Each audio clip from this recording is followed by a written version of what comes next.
So we're super lucky to have Dr. Mark Blumenstein and Dr. Selena McGee. They're fantastic, not only friends, but just incredible people and doctors in the dry eye space. So we're really lucky that they came to visit us all the way from Oklahoma and from Phoenix. Yeah, far. And for those of you that attended Dry in the Desert earlier this year, Dr. Blumenstein was supposed to be lecturing, but he missed his flight. I didn't miss it. It got canceled. Sorry, he didn't miss his flight. It got canceled, but he was like, out of the thousands of lectures he's done, it was the one time that he like could not get there. And how ironic, it's like in his hometown. Yeah, I couldn't get home. Couldn't get home. But we're excited to finally get to have you back. And then Dr. McGee is one of the most requested speakers. She was the winner of the Woo You Award of wow, rub it in, Stephanie, rub it in. She gave the most Woo You lectures last year in 2023. And yeah, so everybody's always really excited to hear from both of these amazing doctors. Can I make a plea for all the virtual people to vote for me for top lecturer at Woo You? No, I need this, people. I need this. Okay, so everybody listening, when the contest comes out, I'm pandering. Okay, on that note, let's jump in. Yeah, let's do this. Let's talk about some dry eye. I'm so glad you guys are here. Thanks for coming in person. Thanks for joining us virtually. Thanks to Caitlin for kicking us off on scleral lenses. I've been doing sclerals for, gosh, probably 10 years. I worked in ophthalmology for 17 years, and I didn't touch a contact lens for that long and had to kind of relearn the whole process. And so the companies and like B&L and all of the information she talked about, it's a great way to kind of like revamp. So just because you haven't done something for a long time doesn't mean you can't like refire and get back into it. And you know, a lot of you I have gotten to visit with dry eye, and you know, I've seen your practices expand and see you gain confidence. And so that's been a really cool part of my journey. So I would take another kind of way of looking at that, is that what's great about our profession is that we can do inter-referrals within the profession. So Caitlin actually lives in my hometown, and unlike Selena, who's hadn't touched a contact in how many years? I've never touched a contact. It's 30 years. I mean, UV4 out the door. Can I get a what? You guys SIBA Visi tints, pop it off. And so I love referring to people who know what they're doing. So that's what's great about our profession too, is finding other clinicians that don't do what you do, but making sure it's part of your armamentarium. So God bless you, Caitlin Morrison, for being there. Appreciate it. Love it. All right, here's our disclosures. So let's jump in. All of our financial relationships have been mitigated. What does that mean? It means that it's COPE approved. Okay. And everyone's going to get their hours. All right. Ooh, look at that. Fancy. We went dark.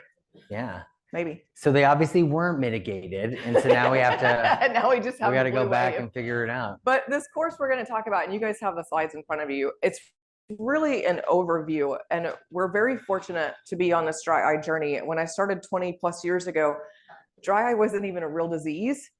So we didn't even know what to name it. And we had 3 things in our arsenal: punctal plugs, steroids, and preservative-free artificial tears. That was it.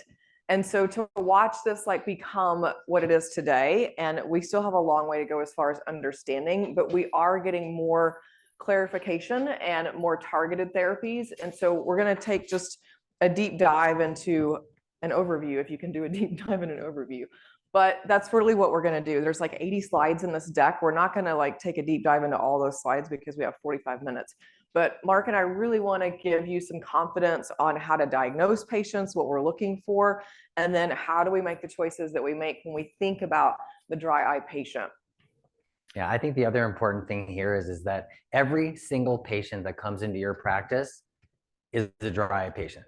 This is 2024, rolling into 2025. It's going to be 2045, like that, okay? But more importantly is that if you're not assessing the ocular surface, if you're not thinking, what can you do today to help this patient tomorrow or 5 years or 10 years from now, then we're really letting our patients down. So the whole day is predicated on that. And looking at uncovering patients, and think about your glaucoma patients, right? You do the things to every single patient to prove that patient doesn't have glaucoma. How do you guys do that? OCT, visual field, pressure. IOP, right? So we do that on every single patient. Like that's a comprehensive exam, right? Nobody would ever leave that out. But if we think about it differently with dry eye, what are we doing to prove to ourselves that that patient doesn't have dry eye disease? And so the way that we do it is I do a speed questionnaire on every single patient that comes through the clinic. And it's just a validated questionnaire that is part of our systems so that, you know, I see about 50 patients a day. And so I need systems to really be dialed in. And that's one way that as I walk into the room, that's already filled out and done for me by my amazing team. That's like step one is symptoms. And then looking at tear film, and you can do that easily with vital dye. And then the third piece is pushing on glands to understand the functionality. So literally what you just described is dry eye 101, 100%. A lot of people, what the technologies and things that we have validate what you can assess. But the truth of the matter is that you start off by triaging symptoms. You know, and one of the slides there, I think the first thing is triaging. To me, I feel patients come into your practice because something's not right.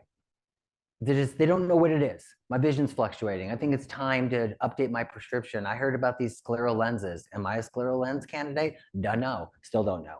I could be, right?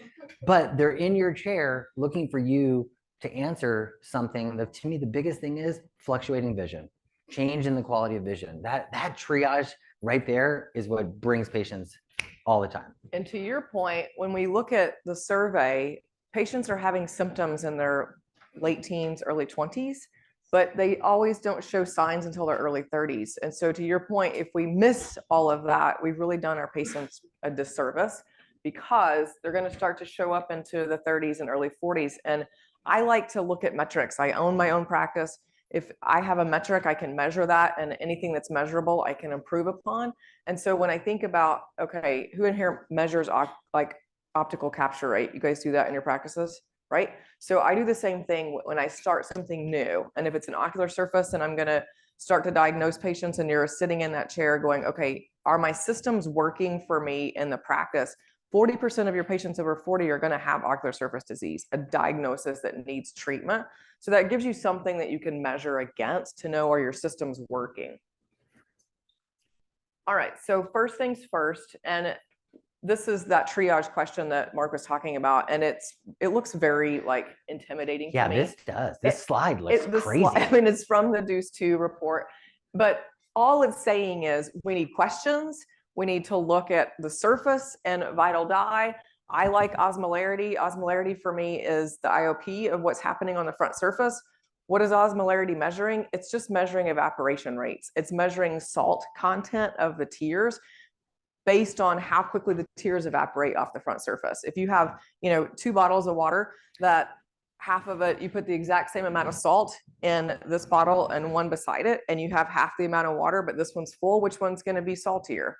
The one with less water. That's all you're measuring with osmolarity. It's nothing. So for those of us that live that. in the desert, because this is dry in the desert, think about, are you hydrated? How do you know? And I tell my patients this all the time. How do you know you're hydrated? The color of your pee. Am I right, people? Right? That bright orange, super hyperosmolar, it smells. Nobody wants that. Drink more water. Super pale yellow, you're drinking too much water, okay? It's the truth. I will look at patients and say, your tears look like orange pee. And they're like, oh, hell no. And I'm like, I know.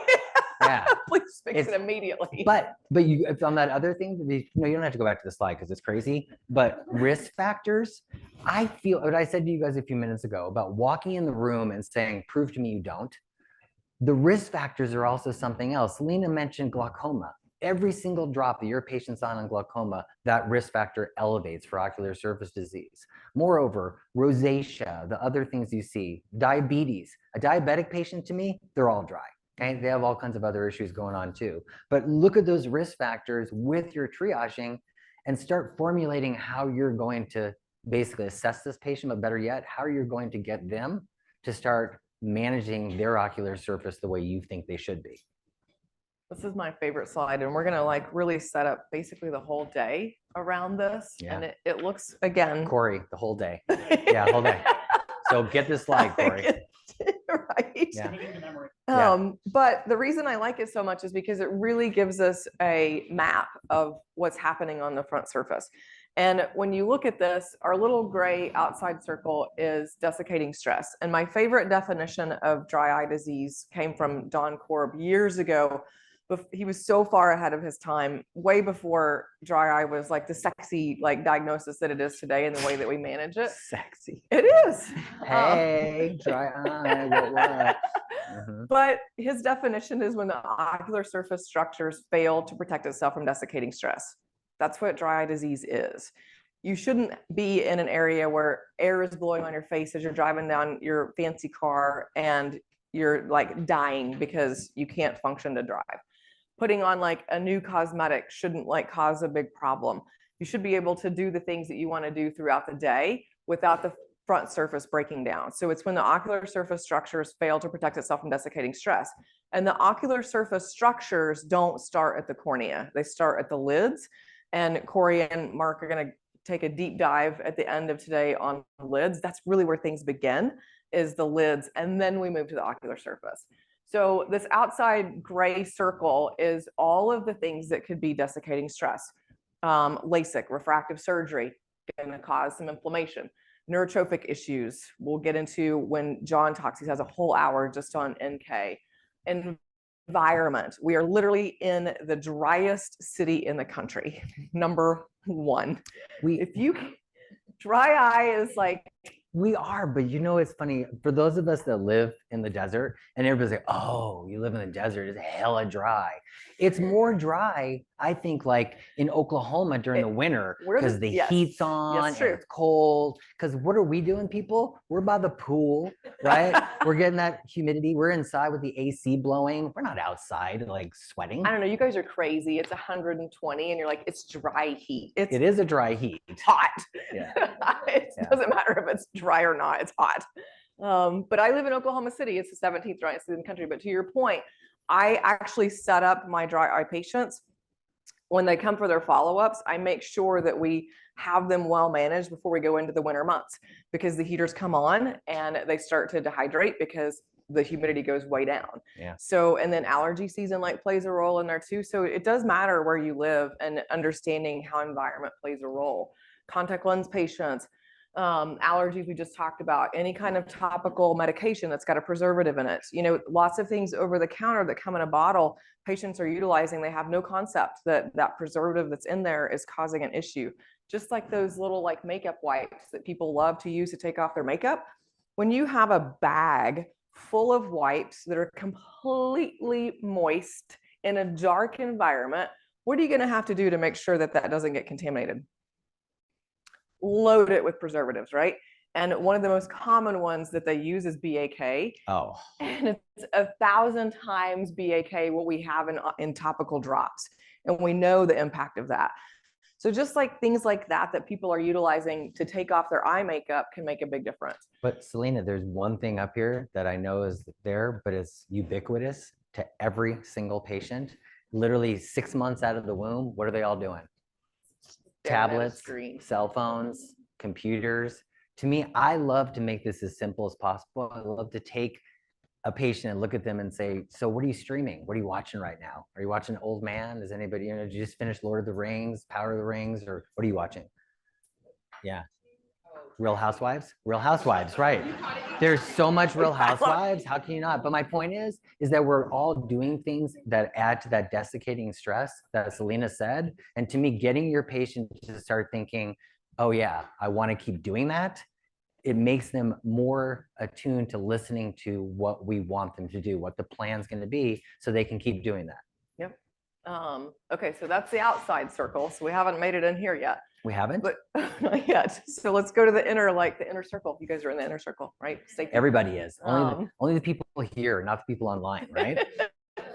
So what happens with desiccating stress is you have tear film instability. Once you have tear film instability, to Mark's point, what's your patient going to complain of? Fluctuating vision. Exactly. That's why they're coming fluctuating vision right here.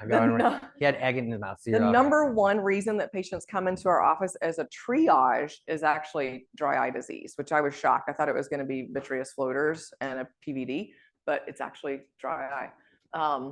So once you have tear film instability, Now you start to have hyperosmolarity, because remember what happens on the cornea. You've got 7,000 nerve endings that have these little nociceptors, tryptase receptors, that are constantly surveying the environment. And what they're surveying is evaporation rates. Think about when you go out and it's a really cold day and your eyes start to water. It's because they are sensing that cold temperature and your tears evaporate faster than you water. But when you have hyperosmolarity, the corneal epithelial cells can't live in that environment because it's a higher salt content. So then you're going to have, then you're starting to have epithelial cells die, which you're going to see is what? Corneal staining, right? Because you're looking at vital dye. Once you have that, now you've triggered inflammation. And so the body's like, okay, there's things going on here that I have to attack. Now you have T cell activation. Once you have T cell activation, they recruit all their friends to the party, more T cells, and you get cytokine release, goblet cell loss. What do goblet cells do? They make the glue, right, that everything sticks to. So you start to lose goblet cells, and now you have more tear film instability, and you can see how it becomes that vicious cycle that we all talk about. And then there's one more circle we haven't got to yet. Sorry, I know. It's a marathon, not a sprint. We're on slide 3 of this marathon. This sets us up for the whole day, just remember. It really does. So let's talk about the lids, because that's where things start as far as the blink. So one of the reasons, and Corey and I are going to talk about eye candy next. One of the reasons I do neurotoxin in my practice is because a lot of my patients that were dry were doing things unknowingly in the crow's feet with neurotoxin and making their dry eye worse. Well, why? Because when you paralyze the orbicularis oculi, what's its job? What does that muscle do? Closes the lid, right? It's a depressor. And remember how the meibomian glands function. It starts with the blink. So it starts with the orbicularis oculi. That's what initiates it. And then it gets so tight that that little muscle of Rylan that sits on top of the meibomian gland expresses meibum. So if that muscle doesn't function, the meibomian glands don't function. And then you start to have all of these issues. So that's just one example of why that blink reflex matters. When you're staring at a device, the blink reflex goes down, not only in number, but also in quality of blinks. So it's very like all these intricate things that come together. And then once you have that instability, now you have floral changes. So now you've got flora, not flowers. Now you have eyelid inflammation. The actual temperature melting point of the meibomian glands goes up. So now you've got that lovely like toothpaste that barely moves when you push it. That's why you have to look at functionality, not just structure. So structure and function we care about, but we need both of those to get the full picture. And then we have that whole cycle, and they feed off of each other. So that's her one slide. I know, but literally, we could just spend the whole day just talking about this slide. And you know, Corey can go home, and Selena and I will just talk about this, because this literally every single thing on here is what you're evaluating, and the technology that we have now to assess that leads us to what we need to do to manage the disease state. And it's the general theme is going to be and, not or. It's not, should I do this or? It should be, you should be doing this and to be able to manage every aspect of this wheel. So I totally agree with you. I love this wheel. Okay. There's the other one. We love the other one even better. I like the other one better. There's another one that has like everything that we're going to talk about on the slide. It's cray, but it's all good. All right. So questions before we move on, because this was an important one. Did we uncomplicate it at least? Okay, good. All right, so symptoms we talked about. This to me is very important, just like you do a speed questionnaire in your practice. I do a speed, but I do more my own questions. Like, do you ever feel the desire to put a drop in your eye? To me, boom, self-medicating, you're done, okay? Somebody who makes the effort to buy a lubricating drop is telling you, help me, right? But you need to. So I'll ask specific questions. Your vision fluctuate, how long you're on the computer. You know, if another great symptom for me, Sue, is when a patient comes in and says, what do you think about blue blocking computer glasses? And I have my own feelings. I think they're contraception glasses. Nobody ever is going to hook up wearing those yellow glasses. Am I right? Hey, boo. No, go back to your mom's basement. But that means also they're thinking they need to do something while they're on their computer. And to me, it just opens up the door to say, you know what, we have some better options for you. and then you assess to see what you need to do. One of my favorite like follow-up questions to do you put drops in is they're like, yeah, I use blah, blah, blah. And my next question is, do they help? Ooh, what do they do? That's a game Yeah, changer. love it. Because patients are like, well, they feel good for a minute or two, and then I have to keep using them. Yeah. And there's your window and your opportunity to go, yes, because you have a disease. This is a chronic progressive issue that we can manage in a different way. But that one like just question, that I think is like such a art of what we do too, is like honing that craft of asking good questions to get to where you want to lead the patient to, so that you're not talking at them, they're part of the conversation. Point of care testing, we've already talked about osmolarity. There's also MMP9. There's some more new things along the way, lactoferrin, IgE. There's different ways to measure, and we're starting to hopefully even expand further on this so that we have biomarkers that we're looking at. But I use osmolarity like an IOP for my clinic. Yeah, if you're interested, I mean, the Scout is now Trikera, which is Bausch plus Lomb. So if you're thinking osmolarity, Bausch, it's all about Bausch, man. How many people in here measure osmolarity now? Wow, everybody. Wow, all you online who can't see this, all 600 of you guys do? Wow, amazeballs. Yeah. What's normal is around 300. Anything over 308 is significant. And then the inter-eye difference is actually very important. They should be pretty equal. If they're greater than 8 apart, that to me is also very significant. I think the thing about osmolarity is it just validates what we already know, that the vision's fluctuating. This number fluctuates because, as Selena said, when it's more salient, then the number's higher. When it's more hydrated, then the number's lower. And that's what our patients are like. It's throughout different times of the day. So that varying numbers. That's what this shows. Totally. I mean, there's normal osmolarity, vision stable, but when it's high, it's going up and down and up and down, and it's high 326. This is what their vision's doing all day, every day. All day, every day. And that's just the study behind it. Quantity of tear, this is important. So when you're doing vital dye, just look at their tear meniscus height. You don't need fancy equipment for it. It's lovely to have, but just use your vital dye. And when you look at enough normal, you'll know when it's abnormal. If it's high, then you know you've got an issue with the epiphora, or you've got conjunctival chalasis. You've got some other process happening on the front surface that's causing issues. If it's low, then we're suspicious of aqueous deficiency, and we should be looking at Sjogren's. You had said earlier that, looking at the meibomian glands, what's the easiest way to basically diagnose aqueous deficiency? Tear meniscus height. And what's the easiest way to diagnose meibomian gland dysfunction? Push on the gland with my little digits that are always attached to me. Eyes and digits. That's it. Simple. To your point though, about having equipment, to me, patients love numbers. They love to know, well, my tear meniscus height was, 0.07 or whatever it is. That's really, really thin. And now it's like, 0.1. We can demonstrate that we're doing something different. And that's where I think it validates the treatments that you're doing. Yeah. We already talked about, so I learned this from Mark. I no longer use the term artificial tears. Yeah. I use lubricating drops. Tell us why. Well, because there's nothing real in it.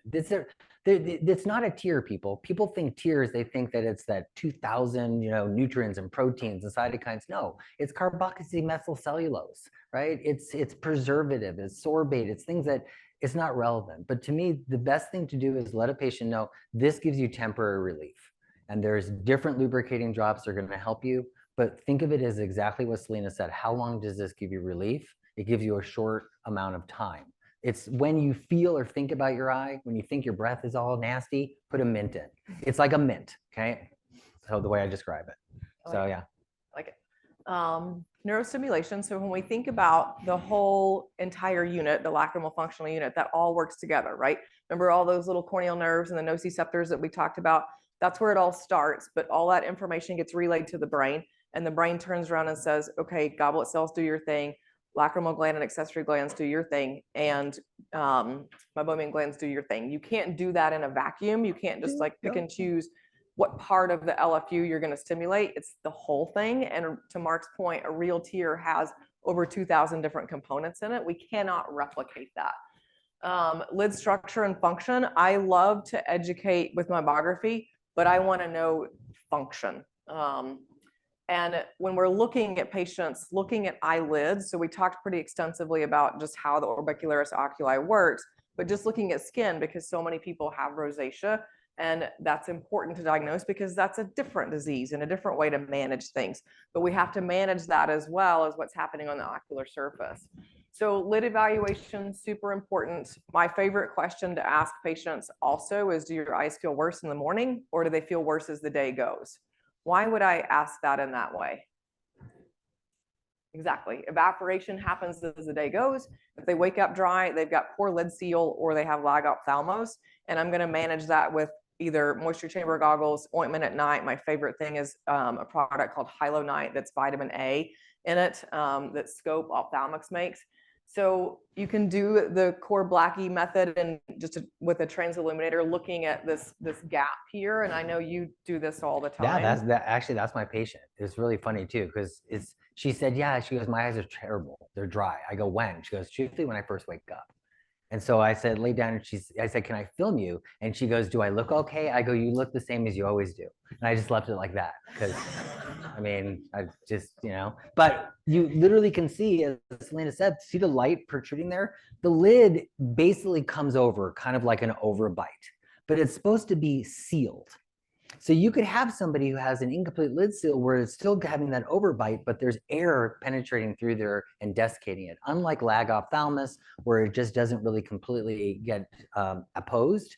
So this is really important. I mean, think of all, in the 20-something years you've been practicing, in the 30 years I've been practicing, it's almost like things have gotten simpler, okay? Keep it simple, people. Push on the glands, look at the tear meniscus height. In the morning, take your transilluminator, and it just guides you in a direction to help your patient. So yeah, love it. Also, I like the sleep right devices, the little tape. The little tape. I don't know what we call them. It's I mean, it doesn't have latex in it, but it's basically like a tape hypoallergenic something. It's like a tape tarsorrhaphy, intended for that. So it works great on the seal. Sleep right. So Ratten filters are a huge piece that are key when you're putting in vital dye, and it will just elevate what you're doing behind the slit lamp. You use them already for GP assessment and scleral assessment. Just leave them on your slit lamps and look at them with all your patients when you look at vital dye, because it lights up like a Christmas tree. This picture right now, just from being here, I'm already thinking what sag height and if I should do like a prolate or oblate, because I'm scleral lensing the crap out of this right here. Oh, yeah. Okay. I'm zenning that.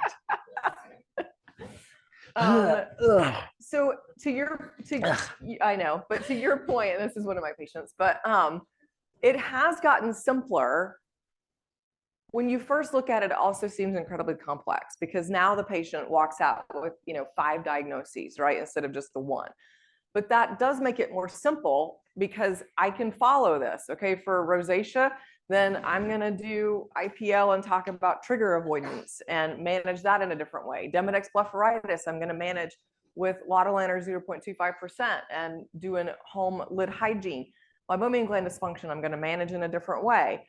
Dry eye and inflammatory process, I'm going to add to that. So the patient might walk out with different things. But it goes back to the first slide, those circles.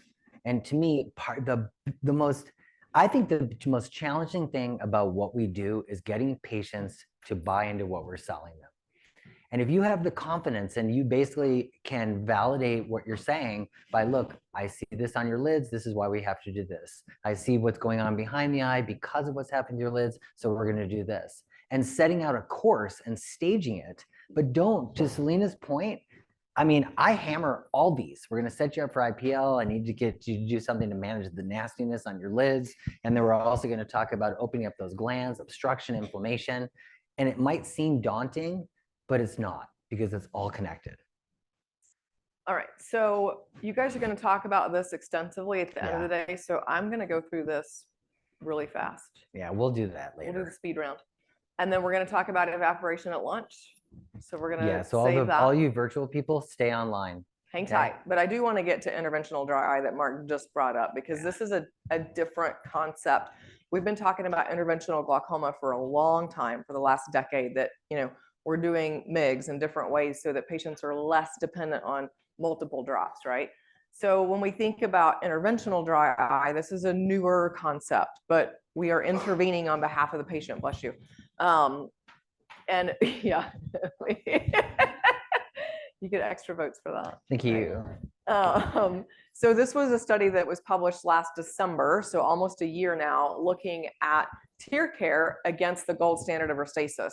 And why don't you talk about this since you're actually the investigator? Yeah. So literally, Sight Science basically made the decision that in order for us to be able to do exactly what Selena said, which is interventional care, we have to be able to allow our patients access to it. Less than 5% of patients who have dry eye actually do in-office procedures, and they're limited because of cost. Now, if you own your own practice and you're thinking, well, great, I love to set that price. But the truth of the matter is that less and less people are doing it. So what Sight Sciences did is they said, we want to demonstrate to payers that doing a treatment in the office, keeping the adherence 100% to help manage meibomian gland dysfunction is comparable, if not better, than having patients on a 6-month course of, as Selena said, the gold standard, cyclosporin 0.05%. So we started this study in 2021. Okay, it was a 2-year study, it was a switch study, and you can see the data here, and I'll make it real simple for you. It was a randomized controlled study. We had patients came in, we evaluated their meibomian glands, we looked to make sure they weren't Sjogren's patients, they had some aqueous, but they had to demonstrate that they had meibomian gland dysfunction.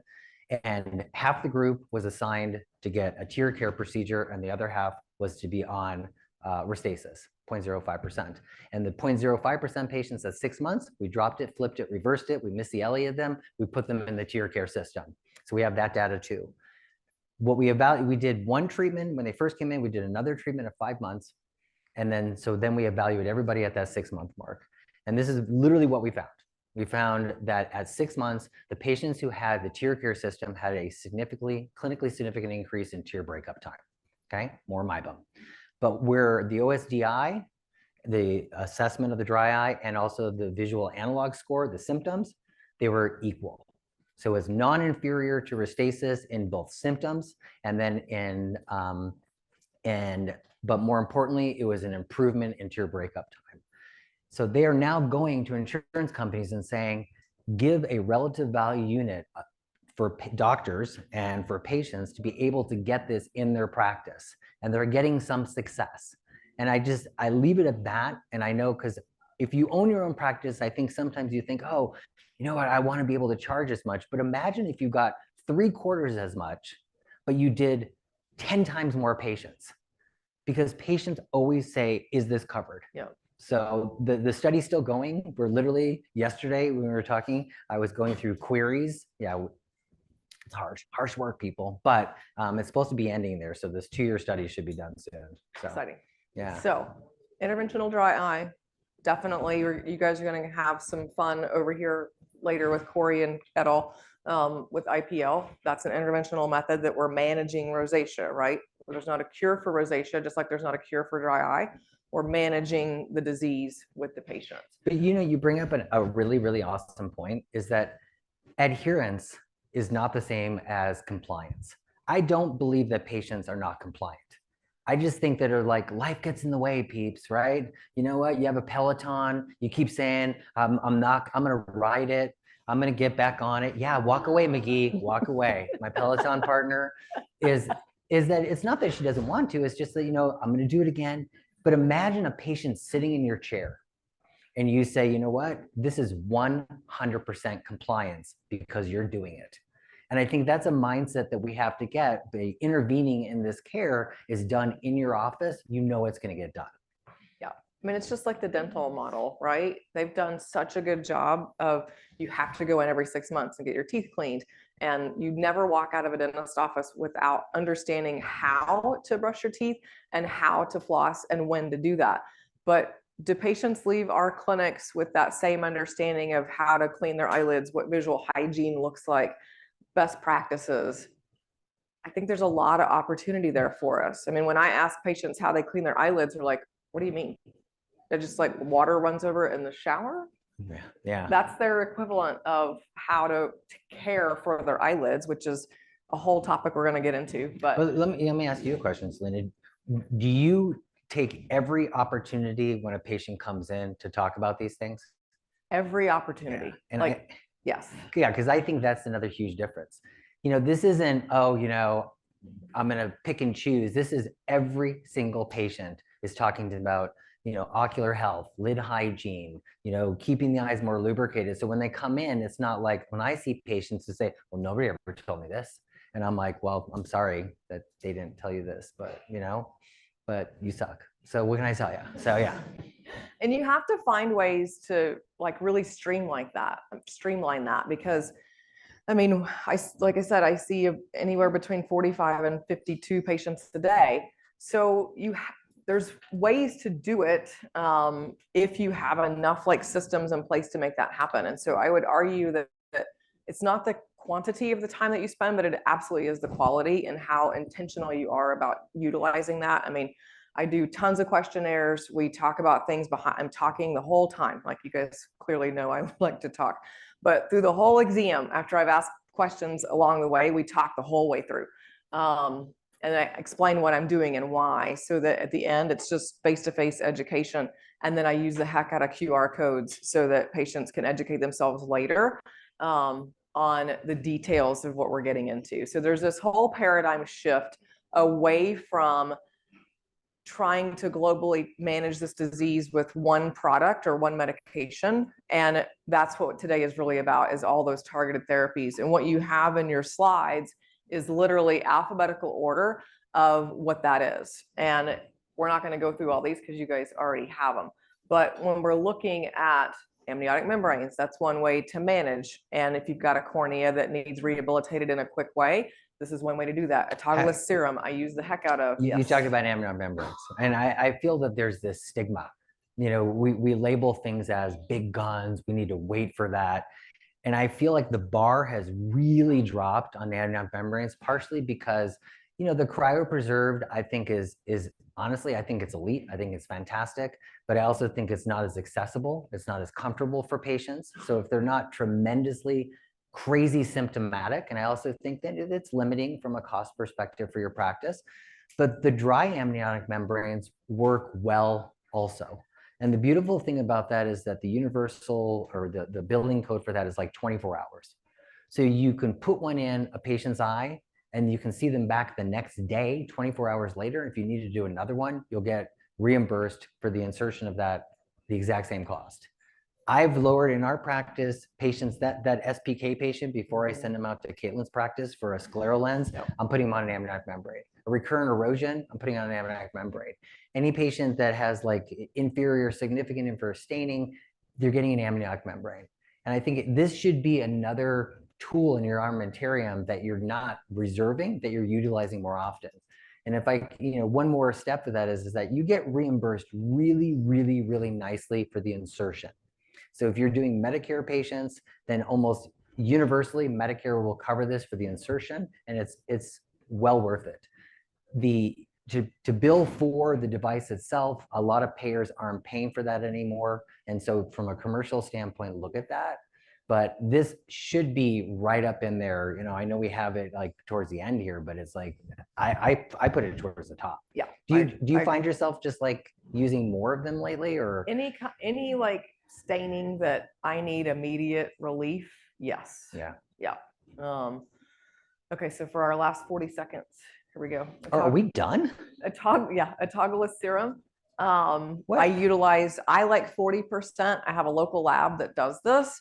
I like 40% QID. So anyone that I have suspicions of NK, or we've done some things and we need a next step, remember what autologous serum is. This is how the body makes its own tears. The blood system, it's pulling different things through your vascular system to make tears. So you're just replicating that by taking it out of a vein and then spinning it and removing the red blood cells and utilizing it with drops. So you guys are talking about this later today. Steroids have been around a long time. I definitely still use those. Yeah, don't be afraid of the steroids. Yeah. The lotepranol, the low dose lotepranol. Yeah, you talk about immediate relief. You want your patients to feel good. This is like Jello when you're in the hospital. It's like it makes you feel good, There's 3 different cyclosporins on the market now as far as concentration and how it's delivered. We have lifitegrast, which works differently, still an immunomodulator. And then we're going to talk about IPL later today as far as that. We're going to talk more about rosacea. but you guys all have all of this in here. And again, this is in no like particular order. It's just alphabetical. Punctal plugs, there's Lacrofill now, which is a gel that is cross-linked specifically to sit in the canalicular system that works beautifully. It's made out of hyaluronic acid. Scleral lenses, we already talked about this morning, so we don't have to talk about that. Supplements are part of that.